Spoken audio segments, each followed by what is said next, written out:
I've been running a software development firm. We're a small company called Source Labs for the last 6 years, and we focus on building custom AI-powered technology solutions. And depending on the project or the client size, I play either a role of an architect, engineering manager, or a fractional CTO if we work with kind of smaller venture-backed companies. So generative AI hype and hysteria. So this year has been taken over by a lot of hype in the AI field with the release of ChatGPT. Companies are actively kind of trying to develop their capabilities in this field and add LLM-backed features to their products. There's a massive rise in Gen AI-based startups. And I think there's a little bit of this happening where there's builders on the left-hand side, and everyone is super excited about all of these different technologies, about the bots, the AI agents, AGI, and ChatGPT, and all the different vector databases that are popping up, and then there's kind of real business problems and real customers on the right-hand side that have actual problems, and the two are still a little bit kind of disconnected. So unless we want to have our own another blockchain moment, I think we need to address this. So I found this interesting McKinsey report that I'll have a link in the back towards the end of the slides, that they're estimating that the generative AI's impact on productivity could be equivalent to about 2.5 to 4.4 trillion dollars annually in value to the global economy. And one of the examples how generative AI could drive a lot of value is by companies creating their own kind of internal knowledge management system. So it's estimated that knowledge workers spend about a fifth of their time or 1 day every work week searching for and gathering information. And this virtual AI expert would have access to all of the corporate data and the rest of IP, and the human can just have a conversation in natural language and fetch the data they need much more effectively. So some of the industries that could be transformed and stand to gain a lot of improvement and value from generative AI are customer operations, customer service. So with self-service, you could build the chatbots that offer a hyper personalization and is capable of resolving different complex inquiries. And you could also introduce customer agent augmentation, where a customer service agent would be served relevant response suggestions and customer data and call transcripts kind of in real time. When it comes to marketing and sales, it could yield a lot of value. It could bring a lot of value. Generative AI could bring a lot of value to the strategy. So gathering market trends, analytics, drafting up marketing and sales comms. It would help with awareness of the brand and conversion and retention by bringing more human-like product experiences. It's already changing product development. So when it comes to the planning phase, so generative AI could help with the gathering and analyzing usage, analytics, and trends to produce product requirements. And it's also already helping with the full kind of software development life cycle. So whether it's coding, testing, or iterating. And I think there's also a larger shift at play that is hasn't fully been realized yet, is that I think LLM will be a crucial part of every software stack in the future. So the large language models are artificial neural networks with kind of general purpose language understanding and generation. They exploded in popularity after this Attention is All You Need 2017 paper, and they excel at a lot of different tasks.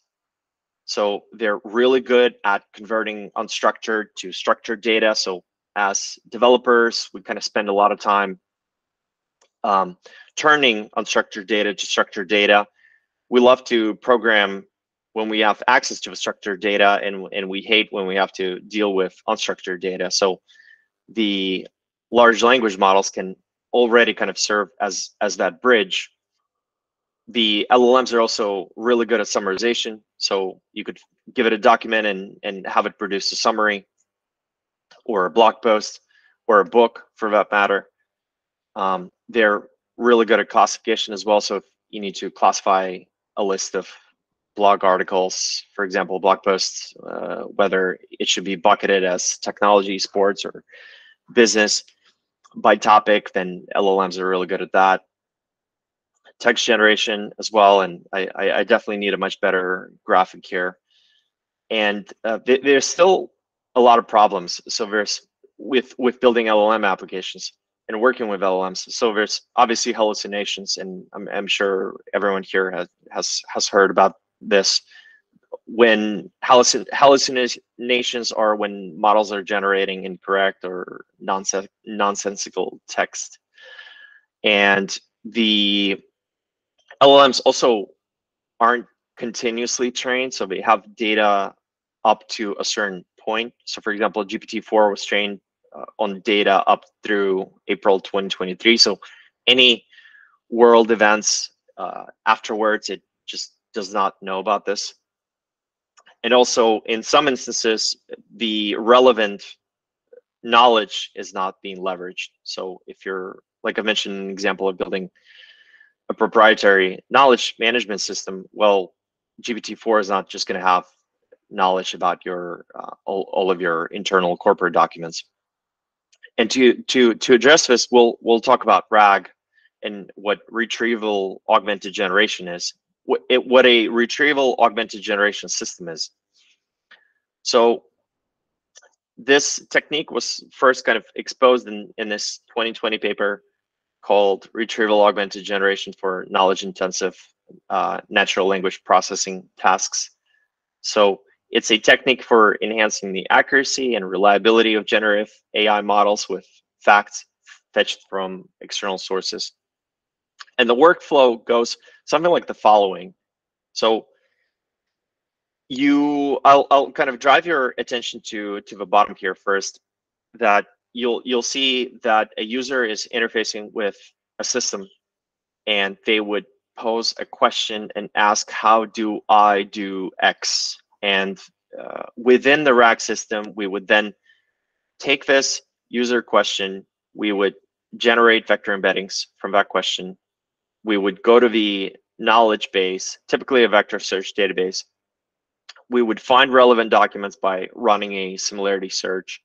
Then we would extract that knowledge and then put it in the prompt that is then sent to the LLM, and then have the LLM kind of generate or synthesize an answer. And then the LLM would answer in natural language and say, to do this, you need to do this, according to these sources.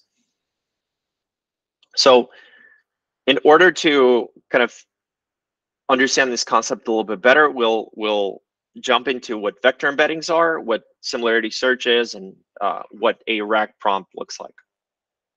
So what are vector embeddings? So vector embeddings it's a machine learning technique to represent data in an n-dimensional space. So it's an array of float numbers of length n, right? So array of size n. And the LLMs generate these embeddings, and they assign these float numbers, put it all in one big array of a couple hundred through a couple of thousand of size, 100 or 1,000 plus. And by doing that, they encode the meaning in an embedding space, or also called the latent space. So for example, if we take a phrase, this is the holiday season, and put it through an embedding model, then we will get the following vector embedding. And I'll drive your attention here to the graphic on the right-hand side, so you can kind of see, so I mentioned this array contains hundreds or thousands of float numbers, right? So it's impossible to visualize it. But if we were to reduce this concept to a three-dimensional space, then, or two-dimensional, three-dimensional space, then we can kind of imagine it. So you can, and this is what was done in this graphic on the right-hand side. So you can see that different concepts are organized and clustered by their meaning. So any sports-related phrases or words are all clustered here on the bottom right. Anything that relates to politics or conflicts is on the left-hand side, and etc.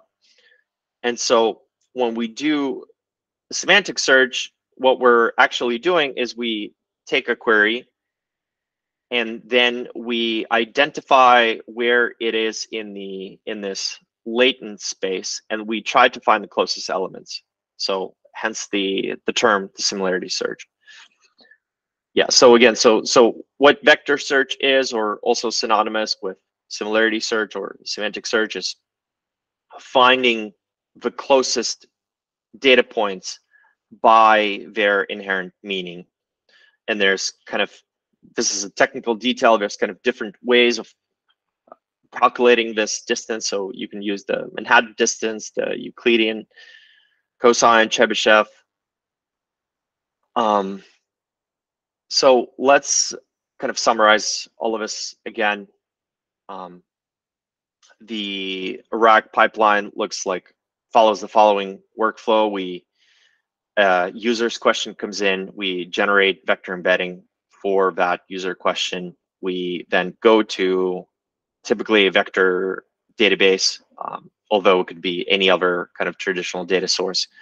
We run a similarity search to retrieve relevant documents that are relevant to that question that the LLM will then use to answer a specific question. Then we construct a RAG prompt that looks something like the following, and the LLM will return a response in the natural language. So the prompt here gets converted to a string or text and is then sent to the LLM, whether it's GPT-4 or Claude or one of the Google Cloud LLMs. So we would put the context, and these are the relevant documents in here. So this gets concatenated in. We insert the original question, some instructions, which are basically would just tell the LLM something like, be succinct when you're answering the question, or answer it in a certain style, or keep your response to a certain length, or follow a certain format, or respond in the JSON format. And this is the kind of JSON structure schema that I expect you to respond with. And the answer colon just signals to the LLM that its response follows from here on out. So it kind of completes the rest of it. So what is actually LangChain.rb? So it's a library for leveraging LLMs to build RAG pipelines, like I've described, in vector search and chatbots, and also do workflow automation with AI agents.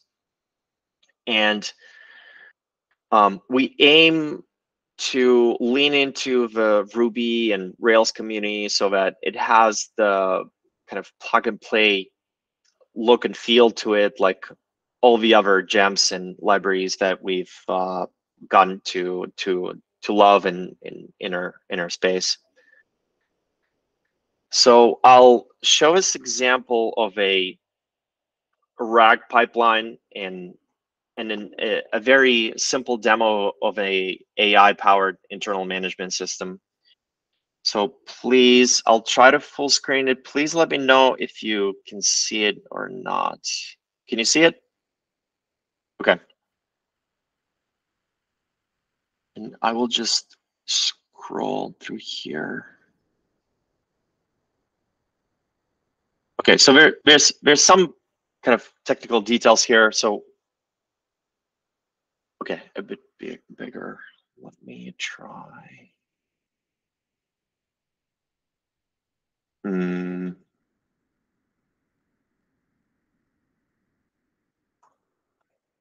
I'm not sure that I can make it bigger. Can you see it, or is it okay? And I will send I'll actually send a link to this presentation, so you can kind of replay it if you want to. I apologize. I recorded this video. So you can see that we're instantiating an instance of a vector search database here, kind of creating a default schema.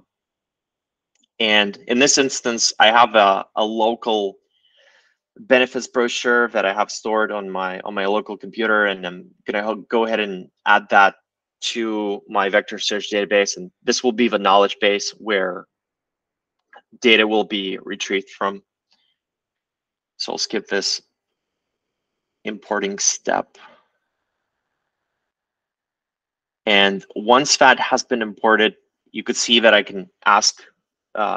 We've basically built a sort of a Q&A system, and I can ask it questions about that specific document that I had uploaded. So the first question, and I hope you all can see this, but I'm asking, what is the company's vacation policy? How much time can I take off? And it's telling me the answer. What are all the benefits offered? And it's stating that the benefits offered within that benefits brochure that I uploaded are include medical, dental, vision, life, short and long-term disabilities, etc. What are the parking benefits? What are the 401k benefits, etc. So this is a very simple example with one document, but you can imagine a whole kind of corporate corpus of knowledge uploaded into the system, and I would be able to have a Q&A style kind of conversation with the system, and it would just fetch relevant data and be able to answer different questions. So another thing that I wanted to kind of cover are agents. So the AI agents are autonomous general purpose LLM powered programs, and they can be used to automate different workflows and business processes and execute multi-step tasks. They work best with powerful LLMs, and they can also use tools. And tools are basically different APIs or internal databases or different systems. And I'll show you an example of an agent here as well that utilizes an agent that was built in that's in LangChain.rb. So first, we're just instantiating a weather tool, and it's basically a tool that could be used to just fetch current weather. We have a Ruby code interpreter tool, a Google search, self-explanatory, and a calculator. And we're going to use I mentioned that it works with powerful LLMs, but you can use any other API as well. You're not tied to using OpenAI. And so we're instantiating the agent here. We're saying we're calling LangChain agent, React agent. We're passing it the LLM that is going to be using, which is OpenAI, and we're passing it a collection of tools. So it has access to basically the weather API, the Google search API. It can execute Ruby code, and it can also use the calculator. And you might be wondering, why does the LLM need to have access to the calculators? Because actually the LLMs are not amazing, not that great at math. So for more complex calculations, utilizing the calculators actually yields much better results. And so in this example, you could see that I'm asking the agent to find the current weather in Boston, Massachusetts, Washington, DC, and take the average. So the prompt was sent to the OpenAI LLM, and then it decided that it first needed to invoke the weather tool and find the weather for Boston, Massachusetts. So you could see what follows is the tool execution. So we make a call on the LLM's behalf to that tool to find the weather for Boston and send the result back.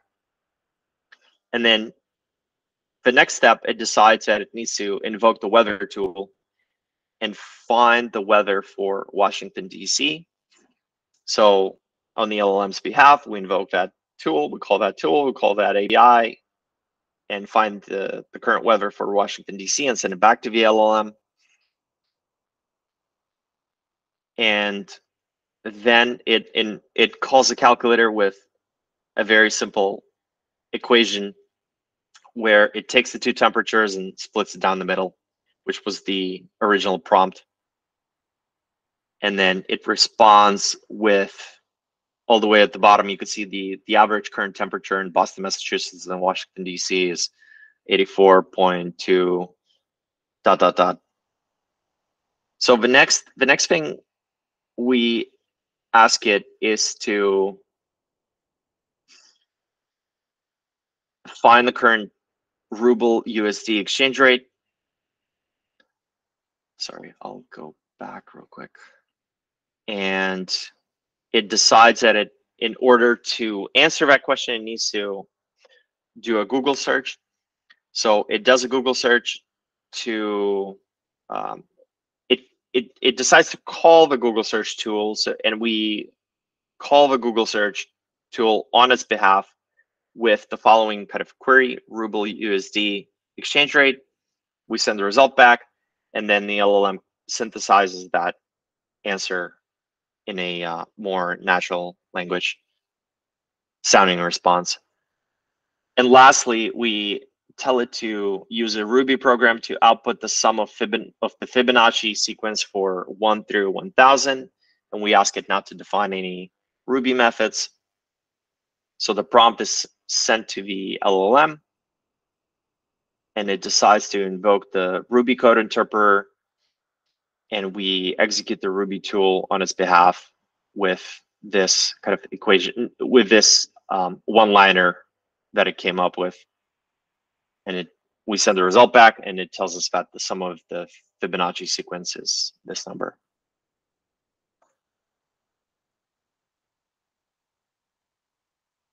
Okay, so why Ruby? I find that this is an outstanding question that comes back just about every year. So why did we build this in Ruby? I don't think Ruby is going anywhere. I think in this climate of kind of economic contraction or stagnation, depending on who you ask, Ruby is actually an excellent choice. I find that there's a very healthy amount of pragmatism in the Ruby community. We tend to not reinvent the wheel, the whole notion of there's a gem for that. We love to solve actual business problems and move quickly, and don't reinvent the wheel like some of the other ecosystems. I think generally the monoliths are kind of back in fashion.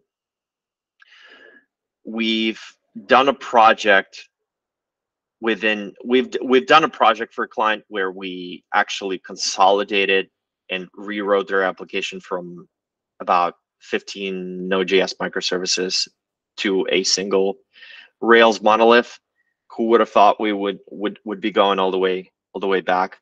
And that was a successful project. And I think a lot more companies are starting to do that because they're looking at their costs, how much they're spending on maintaining and managing this type of a complicated microservices stack, and in a lot of different instances, it just doesn't make sense. So, and also Ruby is very similar to Python in terms of it's also written in C. there's a lot of Python libraries, data science centric libraries that are just pure wrappers, pure Python wrappers on top of C functions. There's a reason why we couldn't have equivalents in Ruby. I think we should. And Python also has is very similar to Ruby in terms of kind of has the same problems with multiprocessing and etc. So I think I think we ought to have a lot of these capabilities in Ruby as well. And that is it. Thank you.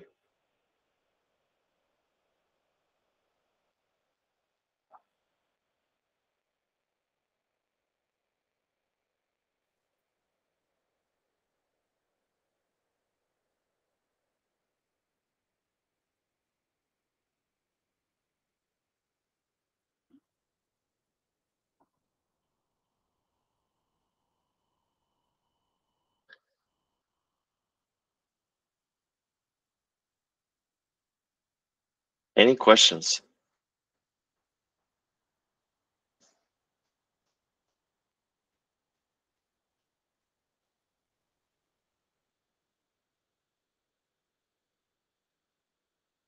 No audio, unfortunately. Yes, Andrei.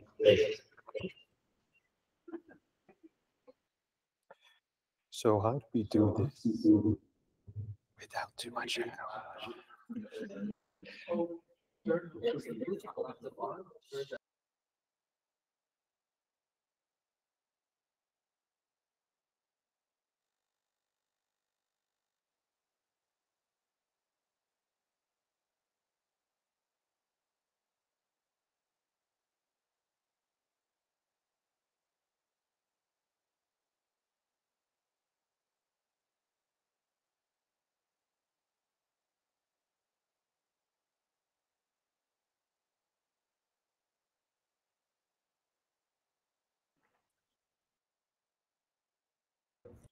Andrei, can you hear me?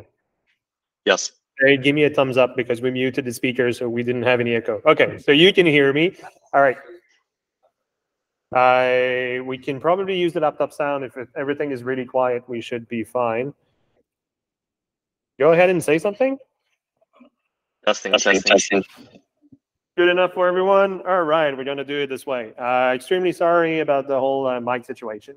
So the question is, do we have any questions? There was dealing with hallucinations.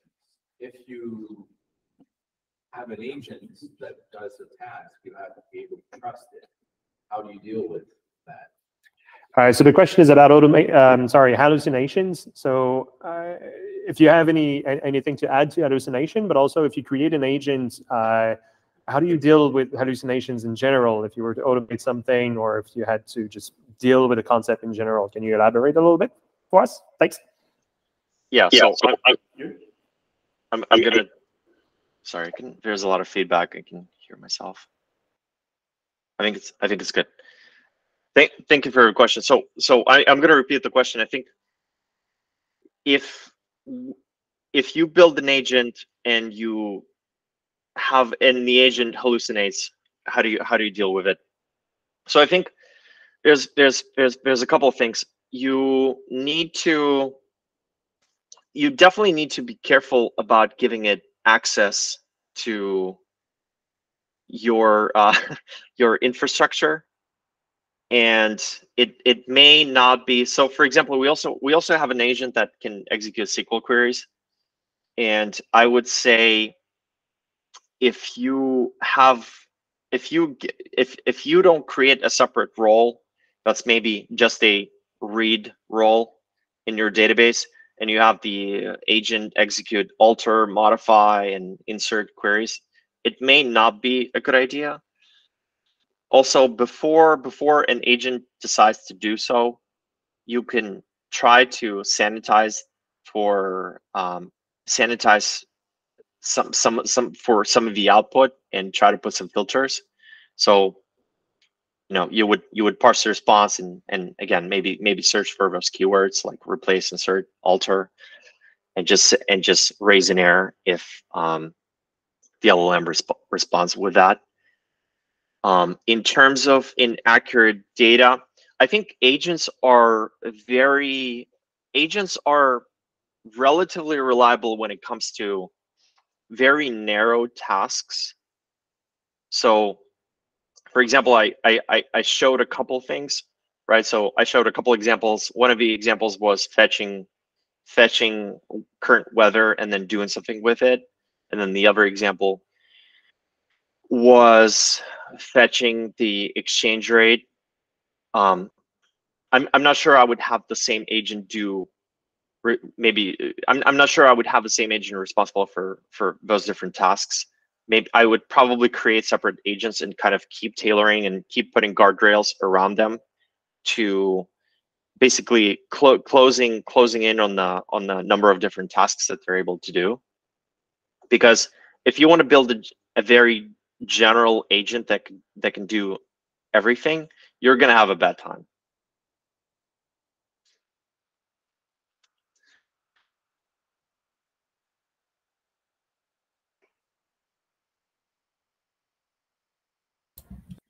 I changed something and I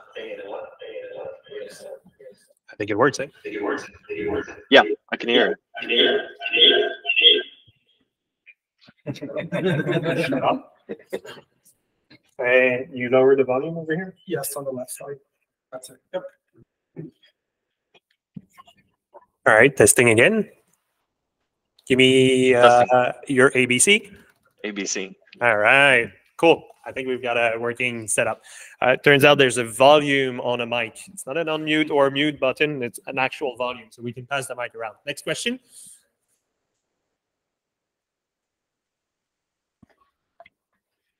Thanks for the great talk. I saw in your code that you used, like there was a specific agent called the React agent. Are there many such agents, and what's the main difference between them? How do we pick? Yeah, so currently there's two agents. There's a SQL retriever and there's a React agent. So the React stands for reasoning and acting. And basically, kind of the way to think about this is that there's a lot of research being done currently into how these LLMs could be structured to empower these agents. So like the top people in the field are reading research papers in the field every day and are implementing techniques as they're being published. And the techniques are constantly evolving. So actually the functionality, I'm not sure if any of you have played around with it, the assistants or the GPTs in the what OpenAI just released about a month ago. You know, I shouldn't say that it was innovative, but actually a lot of startups have been building things like that for about 6 months now. So they were a little bit behind in terms of these AI agents. I think the next iteration in actually what I'm kind of trying to do with LangChain.rb specifically is make these agents combine the different agent implementations and make them a little bit easier to use. So I mentioned the SQL retriever agent is tailored for interfacing with a SQL database and then kind of answering questions on top of it. And I think it could be combined with the React agent, where the SQL database is just one of the tools that the agent has access to.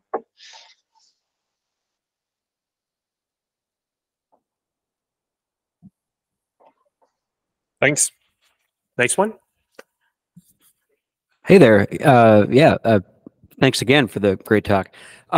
This might not be a super coherent question, but I'm interested in this use case where you were building a question and answer system for like internal company documentation. And then the examples you've talked about, it seems like you take all this data that's in these private internal documents and you find a way to like mix it together with all the information that's in this large language model and then create something useful out of that. And I was just wondering if you could talk a little bit more specifically, maybe in technical detail, about like how you analyze the internal private company documents and get that data to play well with what's already in the deep neural network and the large language model. Yeah. That's a good question. So this is why my talk was focused around this retrieval augmented generation technique. A lot of companies are doing this right now. I guarantee that most of the startups that are generative AI startups are literally doing that. They're taking some sort of data source and they're building RAG systems on top of it. So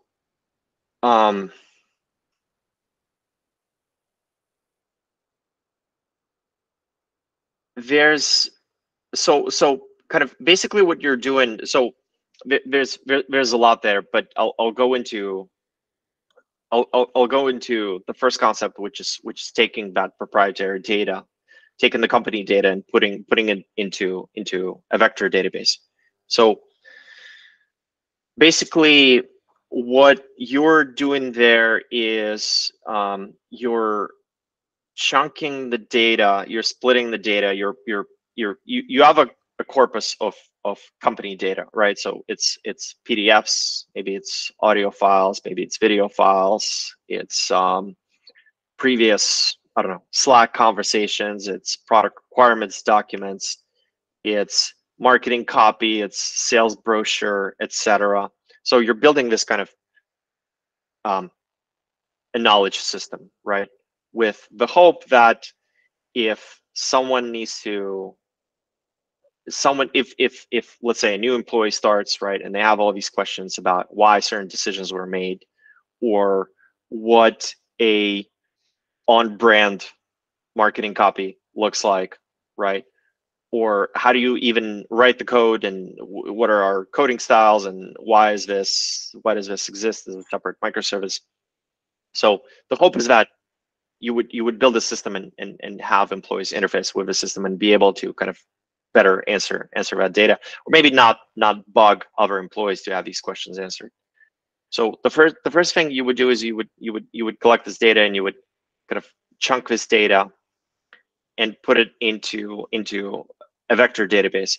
And so in that process, so I kind of walk through what vector embeddings are, right? And so basically you're taking all this data and you're encoding it in these massive arrays of float numbers, right? And I'm not going to go into it, and I'm also probably not qualified to talk about this, but there's these very complicated algorithms of how you would take a text and encode and assign it an array of float numbers that encodes its meaning, right? So it's an array of size 1,000 something, 1,500, right, of float numbers that encodes the meaning.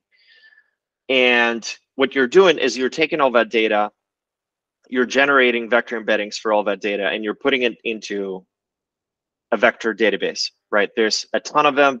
A ton of vector databases have sprung out this year.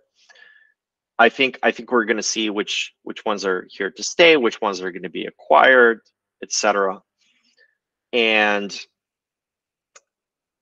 then, so then what that allows you to do is now you can come in with a question, right? And search the vector database for documents that match your question, right? So if I'm coming in and saying, why does user authentication, why is the email service a separate Lambda function versus a, why aren't we just subscribed? Why don't we just have a subscription to MailChimp, for example, right? It's gonna go into the vector search database. is going to find all those documents that have not just the keywords, not just the matching keywords, but also semantic similarity, right? By similarity by meaning. It's going to fetch all those documents, and then there's a bit of kind of it's in some instances it's more of an art than a science here, right? So you would take those relevant documents, you would then construct a prompt, and I've mentioned in one of the slides. Let me go back real quick. You would construct this RAG prompt. You would take this context, concatenate it in, and you would take your original question, which was, why does this service exist as a microservice, right, etc. And you would then have the LLM construct a response, right? So the LLM, the knowledge that it has, you're not combining, you're not adding knowledge to its training data. You're just telling it that I want you to answer this question with this knowledge kind of insight, right? In context. And its reasoning abilities, and its reasoning abilities give it the power to be able to do so, right? To take your question, understand what you're asking, understand what the context represents, right? And then give you a coherent answer. A super lengthy and hopefully helpful answer to your question, but great question. Great answer.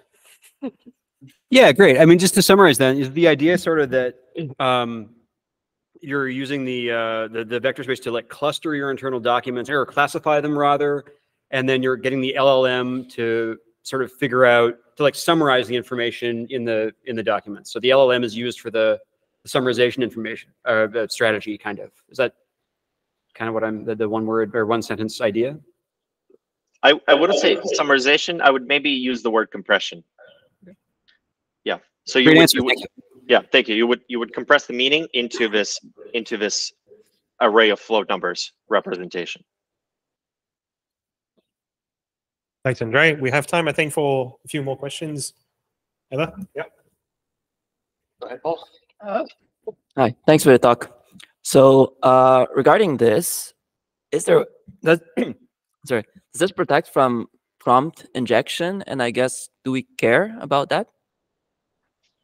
So Generative.rb gives you kind of optionality to use any sort of LLM. So you can use an off-the-shelf OpenAI LLM.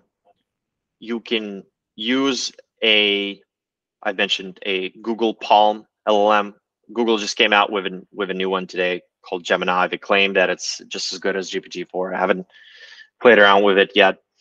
Or you can also use a local LLM. So for example, there's Llama 2, which was open sourced by Meta. You can run that locally if you wanted to.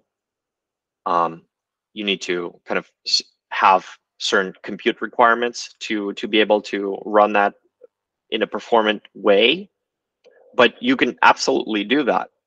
And what's going to happen is that these models are going to get more efficient, they're going to get faster, they're going to get really powerful, they're going to be open source, and they're coming to like every device that you own. So it's going to be running locally on your phone, it's going to be small and fast, and it's going to be running on your laptop. So that's definitely going to happen. But the best open source models are still a little bit behind proprietary ones. So when the open source models are just as powerful, you basically don't have to worry about sending your financial statements right to OpenAI accidentally. So, and obviously vector search databases, right? You can either pay for a managed service, or just like any other database, you can kind of provision it yourself, right? Your question about prompt injection. Prompt injections kind of similar to how you would sanitize. There was a question earlier about making sure that the agent doesn't go rogue on you. There's some tricks that you could do with the to protect your system from prompt injections as well, but it's not bulletproof. I mean, people have been able to get the original prompts for the GitHub Copilot and the suite of Microsoft products that use LLMs. So it's not. I don't think it's currently a solved problem. But yeah, really good question.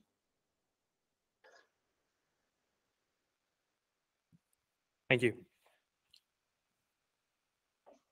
Don't be shy. Oh, yes. Well, maybe one last one. Hi, thank you for your talk. The question is, on Python, we have access to Hugging Face. How could it be possible to use Hugging Face repositories with LangChain.rb? Is it something that's going to be added in future, or you're seeing it to be added in future? Yeah, so you can use some of the Hugging Face endpoints right now, some of the APIs, but there is something missing, which is like the sentence transformers. And I was actually kind of looking into this the other day, and I think we can build it in Ruby. So I don't want to promise anything, but I think it's doable. That'd be really nice. I mean, you can download the Hugging Face models if you have them locally. You still need LangChain to do some form of transformation between the local model and the LangChain library. So for the local models, I actually love a tool called Ollama. I think the website is ollama.ai, and you can just download any kind of open source model, and you can run it locally, and it exposes an API endpoint, and then you just treat it like an API endpoint running locally at a certain host and port. And that, if it was downloaded using Ollama or anything else, it would work out of the box with LangChain, or you still need to do something? Yes? Yeah. There you go. Just download it. Yep. And actually, I'll mention. So there's a guy, Andrew Kane.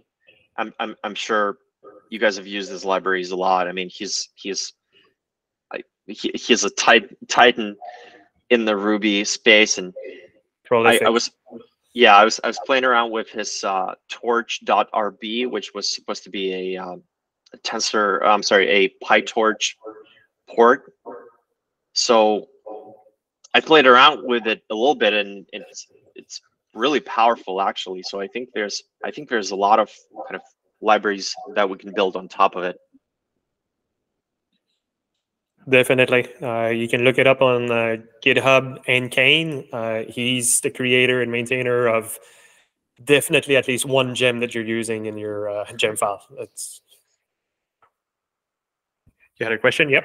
Yeah, I was wondering if you could expand on his vision of Ruby and AI, I guess, because you mentioned it in passing that there was a similarity and that there was no reason for Ruby to not become kind of a big thing, or AI to become a big thing in Ruby, and I was kind of curious as to where you see that going. Did you hear that correctly? Would you mind repeating that for me, please? Absolutely, no problem. So you mentioned before the connection between Ruby and AI, and there's no reason why Ruby, just like Python, wouldn't become the next big thing in AI, and using Ruby and AI would become sort of like a default for the Rubyists instead of defaulting to, well, let's use Python instead. do you have any insights or anything about that movement? Yeah, it's definitely an uphill battle. Python just happened to be in the right place at the right time with the right libraries. So there's a couple of those kind of data frame libraries that were utilized and happened to penetrate into the academia early on.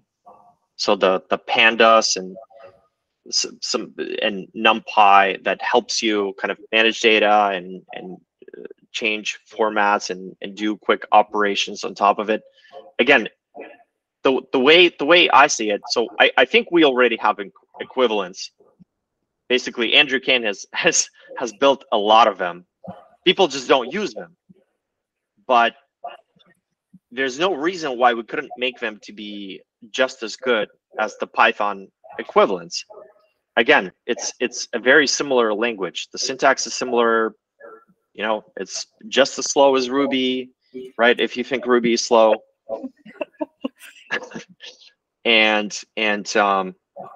obviously there's a critical mass. There's a massive cohort of data science ML experts that prefer to use Ruby, and maybe Ruby never gets to be as hardcore in that field, but we love the whole plug and play experience.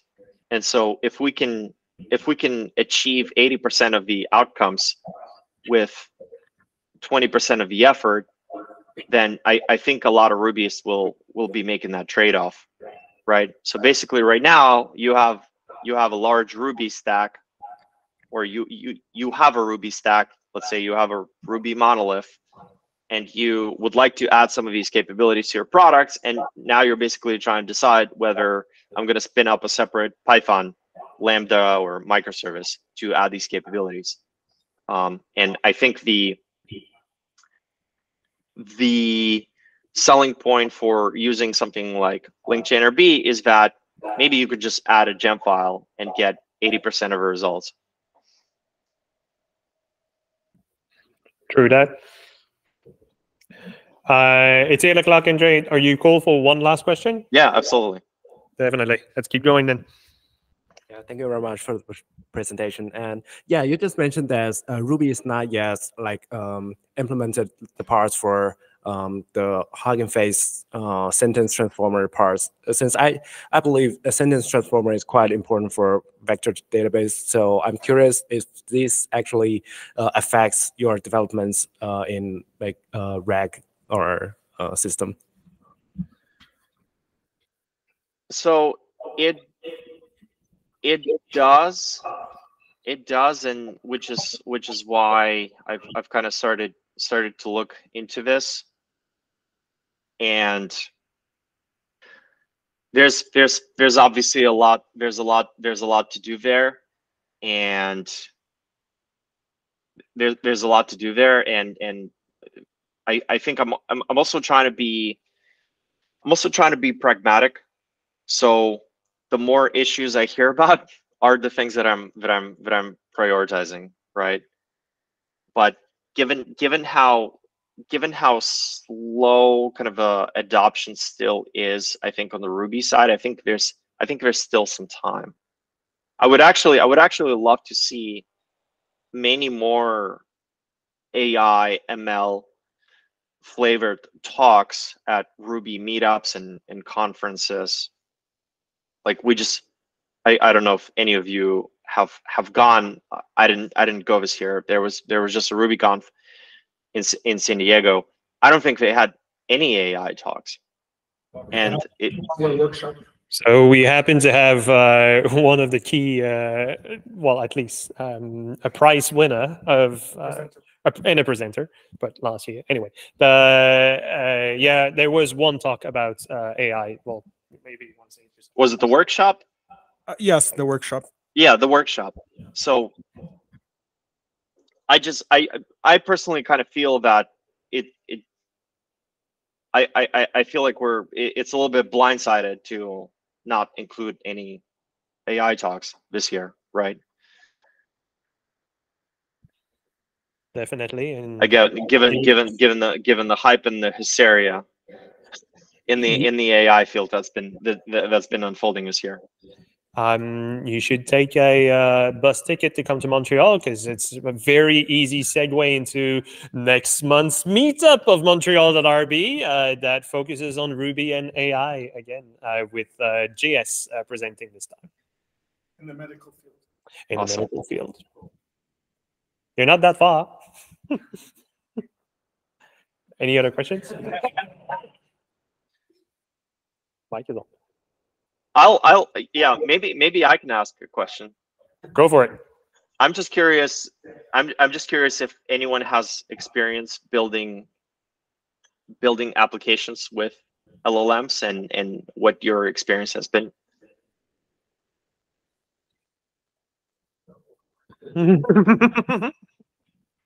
Yeah, I'm kind of have some sort of experience because I'm currently working as a AI research intern in a game company. So yeah, my current work is primarily working for training a large language model for like in-game characters. So it's kind of some experimental functionalities for a lot of like games. So yeah, this is some sort of things that's similar to the things that you've done here. Yeah. So yeah, we've also like implemented some our version of RAG system, and as well as some classifier to help model to like classify the questions or something. Yeah. Gotcha. Thank you. Thank you for sharing. Anyone else? You should ask that next month. Maybe you will be. Yeah, that's a good point. Someone in the audience said we should ask again next month, because how many of you are gonna go and try LangChain when they get back home? Show of hand. Yeah, you'll have a lot more folks with a lot more insights next month. Awesome. Please, if there's any pains you're having or any questions, please ping me, tag me, DM me, etc. You want to show your last slide again with your contact details in the Discord? Yeah. And in the meantime, big round of applause for Andrei. Thank you. Thank you. Thank you.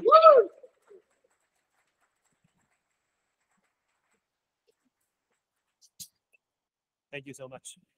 Thank you so much. Thank you for having me. Thank you. I'll do my best to drop in next month.